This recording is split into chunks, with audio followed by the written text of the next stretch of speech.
Assalamualaikum warahmatullahi wabarakatuh. Shalom, Om Swastiastu, Namo Buddhaya, Salam Kebajikan.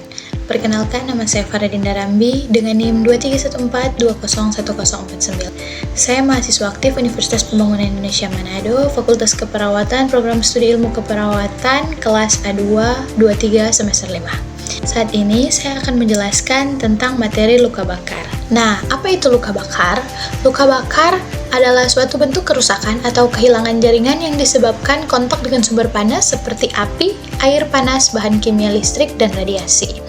Nah, luka bakar juga merupakan suatu jenis trauma dengan morbiditas dan mortalitas yang tinggi, yang memerlukan penata laksanaan khusus sejak awal pada fase shock sampai fase lanjut. Berdasarkan data WHO atau World Health Organization pada tahun 2012, secara global, trauma luka bakar termasuk ke dalam peringkat ke-15 penyebab utama kematian pada anak-anak dan dewasa muda yang berusia 5-29 tahun. Angka mortalitas akibat trauma luka bakar sekitar 195.000 jiwa per tahun. Lebih dari 95% trauma luka bakar yang serius terjadi di negara berpenghasilan rendah dan menengah.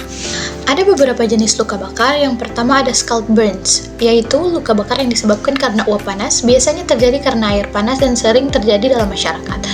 Air pada suhu 69 derajat Celcius menyebabkan luka bakar parsial atau dalam waktu kurang dengan 3 detik. Kemudian ada flame burns, luka bakar yang disebabkan oleh kebakaran rumah seperti penggunaan detektor asap kebakaran yang berhubungan dengan merokok.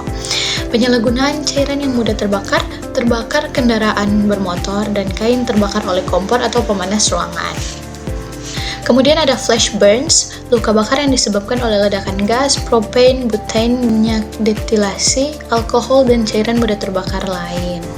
Kemudian ada contact burns, luka bakar yang disebabkan dari logam panas, plastik, gelas, atau batu bara panas seperti setrika, oven, dan bara kayu.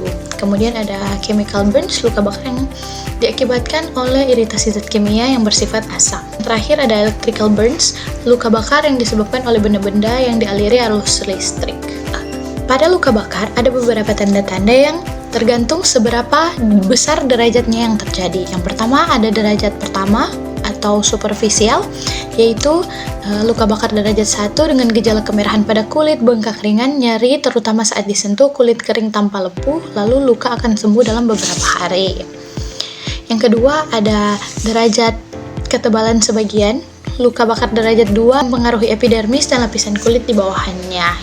Gejalanya ada kulit kemerahan dan melepuh, nyeri hebat, pembengkakan, kulit tampak lembab atau basah, bisa mengalami infeksi jika tidak dirawat dengan benar, kemudian ditandai dengan nyeri yang parah, keluarnya nanah, dan kemerahan yang menyebar. Kemudian ada derajat 3 yaitu ketebalan penuh dengan gejala permukaan kulit mungkin tampak putih, coklat, atau hitam serta kering dan kasar seperti kulit. Kemudian kerusakan saraf bisa terjadi sehingga korban mungkin tidak merasakan sakit. Yang terakhir ada dapat menyebabkan komplikasi yang mengancam nyawa seperti dehidrasi, infeksi, hipotermia, dan gangguan irama jantung. Yang terakhir ada trauma inhalasi atau cedera seluruh napas terjadi akibat menghirup asap atau uap panas yang sering menyertai luka bakar pada wajah dan leher. Dengan gejalanya yaitu batuk, sesak napas, atau suara sarak, terdapat luka bakar di sekitar mulut, hidung, atau wajah, dan mungkin mengalami kegagalan napas. Nah, apa sih yang harus kita lakukan ketika kita terkena luka bakar? Ada penanganan awal yaitu perawatan luka. Luka bakar harus dibersihkan dengan lembut menggunakan sabun dan air, kemudian ditutup dan diperban steril. Luka kecil sebaiknya dibiarkan utuh untuk mencegah infeksi. Kemudian resusitasi cairan, luka bakar yang luas menyebabkan hilangnya cairan melalui kulit yang rusak, sehingga memerlukan pergantian cairan intravena yang signifikan untuk mencegah shock. Kemudian yang terakhir ada pembedahan. Luka bakar yang mengenai seluruh lapisan kulit mungkin memerlukan tindakan bedah seperti cengkok kulit untuk membantu penyembuhan dan mencegah kontraktur. Nah, bagaimana sih agar kita tidak terkena luka bakar? Yang pertama, untuk anak-anak, jauhkan anak dari kompor, barang panas, bahan kimia, dan korek api. Kemudian pasang pelindung pada keran air panas. Hindari merokok dekat anak dan jangan jemur bayi tanpa busana terlalu lama. Hindari beberapa hal ini agar tidak memicu terjadinya luka bakar. Yang pertama, ketika di dapur, awasi kompor. Jangan tinggalkan kompor menyala tanpa pengawasan dan putar gagang panci ke sisi dalam agar tidak tersenggol. Kemudian pakaian. Hindari memakai pakaian longgar saat memasak dekat api. Kemudian peralatan, cabut setrika dan peralatan listrik lainnya setelah digunakan serta jauhkan dari air. Kemudian bahan kimia. Simpan bahan kimia dan korek api di tempat yang aman dan jauh dari anak-anak serta gunakan sarung tangan saat menggunakannya.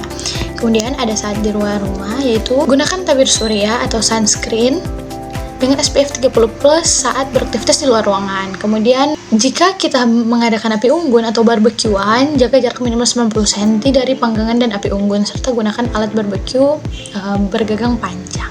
Nah, untuk keselamatan rumah, sebaiknya setiap rumah bisa memiliki detektor asap, alat pemadam, dan stop kontak yang dilindungi agar tidak terpapar ke anak-anak. Hindari juga bahan kimia. Jika bersentuhan langsung dengan bahan kimia, gunakan alat pelindung diri atau APD seperti sarung tangan, kacamata, apron saat bekerja dengan bahan kimia. Kemudian hindari gesekan berlebihan dengan pakaian atau alas kaki yang bisa menyebabkan luka bakar gesek. Demikian apa yang bisa saya paparkan tentang materi ini. Lebih dan kurangnya saya mohon maaf. Wabillahi taufiq wal hidayah. Wassalamualaikum warahmatullahi wabarakatuh. Shalom, Om Santi Santi Om, Namo Buddhaya. Salam kebajikan.